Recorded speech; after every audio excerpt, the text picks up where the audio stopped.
going to take you through GoviEx Uranium. We are a African-focused uranium developer. Cautionary statements, if you would like to read them, I suggest you get your glasses and go to our website. We are very focused on Africa.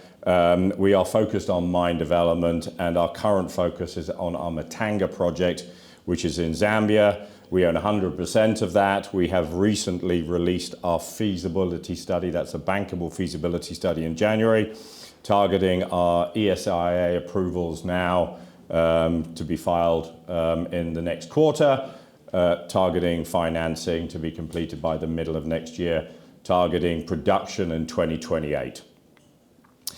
Just to highlight the summary of the bankable, strong net present value at 243 at $90, IRR coming in at 21%, low operating cost at $32. Put that in context with the term contract market at the moment at $80. Very quick payback, 3.5 years. Initial capital here at $282 million.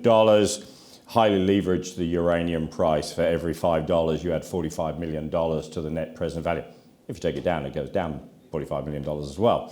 Life of mine, 12 years, but we are only focused on 2 of the 5 deposits that are out there. The summary really on this one is it is a very low-tech project. It is a very shallow open pit mining operation. Our processing approach is industry standard across the board. Our infrastructure is excellent. We've got good metalled roads all the way to within 5-10 k's of the project itself. We have the Kariba power dam 20 k's away from us. Our export routes take us out to both east and west via Walvis Bay in Namibia. The rock is beautifully soft and very limited amount of slimes inside it. And we only need to crush to 1 inch. So we're not grinding it down like you would see most processing units. We only crush to 2.5 centimeters, which means we're using very little power and we're using very little explosives on that. Because of the low amount of fines in there as well, we don't have a lot of things like calcium, which means our acid consumption is very low as well. Incredibly, if I put that in scale, if you look at the Nigerian projects, they consume over 120 kilograms for every ton of rock that you put in. We're at 16. We then end up with very high recoveries, but importantly those recoveries are very quick as well. Briefly on Zambia, certainly one of the better countries in the whole of Africa. It's been continuous democracy since 1964. It is very pro-mining. It produces just under 1 million tons of copper at the moment. The government is looking to triple that, spending a lot of money on infrastructure, on roads, border posts, etc., and looking to diversify. They're targeting gold, lithium, gemstones, etc. Done a lot of work on geophysics recently as well, particularly with the US, and there's a large geophysics program going on to entice new investors in to focus on particularly on copper exploration. We are the only uranium explorer in Zambia. We have the 5 licenses, the 3 licenses, sorry. The main one is the one in the middle that we're focused on, which includes the Muntanga and Dibwe East deposits. We have taken all of our deposits to bankable, but the feasibility study only focuses on those 2, simply to keep it simple. So when I'm taking it to the lenders, it's a simple conversation. Don't like to confuse the lenders. So we're sitting here with well over almost 48 million pounds of total uranium, but 85% of those pounds are in those 2 deposits, Muntanga and Dibwe East, but the potential's there on the others. From a reserves point of view, we convert most of those pounds over into reserves, coming in at 28 million pounds of uranium, which will be mined over 12 years. As I said at the beginning, it's very simple open pit, simple mineralogy. We don't have a tailings dam as well, which obviously in the mining industry, tailings is becoming a bit of a bad issue. Because we crush very coarse, we don't need to put it into a tailings dam. We'll just stack it and we wash the rock after we take it out of the heap leach as well. So we've cleaned anything that's left remaining in it. Again, low energy. We're already at quite advanced conversation with ZESCO on bringing power in as well. And because the low strip ratio at the beginning, once we start mining in Muntanga, we're actually feeding ore within 4 months of mining starting and are running at 50% production rate. So there's a very quick ramp up to cash flow out of this and a quick return on the whole project accordingly. We did all of the metallurgical test work. We bought this project in 2016. It had been initially permitted, but we actually did everything again from scratch to make sure that we'd covered off all the variabilities, but we improved it as well. We changed some methodologies, we reduced the acid consumption, improved the recoveries. So, it's designed. One of the things is the way the plant is designed or the heap leach is designed, it doesn't matter which one of these you're feeding, it'll handle all of that variability in one go. It's the way the plant is designed. From a CapEx point of view, as I said, $282 million. Most of that is the plant right up front and the heap leaches that go with it. Most of the sustaining capital is coming off the mining fleet as you move forward. On an OPEX point of view, pretty even split between the mining costs and the processing costs. On the mining side, fuel, but more importantly, wear parts for mining equipment is your major cost item here. On the processing, 64% of all of your costs are reagents, and that's pretty well evenly split between sulfuric acid and hydrogen peroxide, which is our precipitant to process out and get the U3O8 that would go forward. There's your sensitivity. Just out of interest, when we put this study out, the results of this study out in January, those peers that we looked at that have a single project were trading at their market caps with a net present value of what you would get if you put $80 into their bankable. So we're trading at $25 million market cap. Our net present value at $80 is 150. So a lot of upside on this project. We were negatively impacted last year because we had another project in Niger which the government illegally revoked from us, and we're now trying to settle with them on that position. A lot of upside as well. There's the 3 deposits that can still be mined. You've got the inferred resources that add at least another year. If you allow the other inferred resources which count for a bankable, it adds another 2 years to the mine life. And you've got the local exploration. We've got at least 2 targeted uranium deposits to continue drilling to bring in. So a lot of potential to add to the life of this project. ESG is important for many reasons. Obviously, social commitment in there as well. But if we want to sell to the European utilities, it's a key item. They won't actually do it unless they do an ESG audit of what we're doing. In addition, for us, we actually have to move 2 communities. So we've been working very strongly with those 2 communities. It's part of that relocation action plan.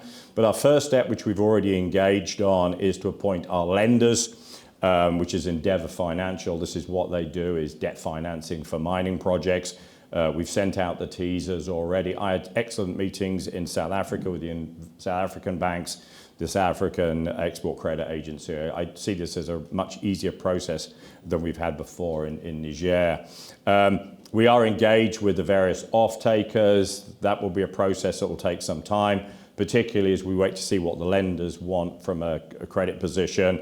As I said, ESIA will be filed in the next month, and then we'll move on to the wrap. So I'm expecting this whole process to be completed by the middle of next year. It's then 2 years to build the mine. 2028, we'd be looking to be a uranium producer in Africa. Valuation, this is from Red Cloud, just shows the massive undervaluation that we're sitting out there.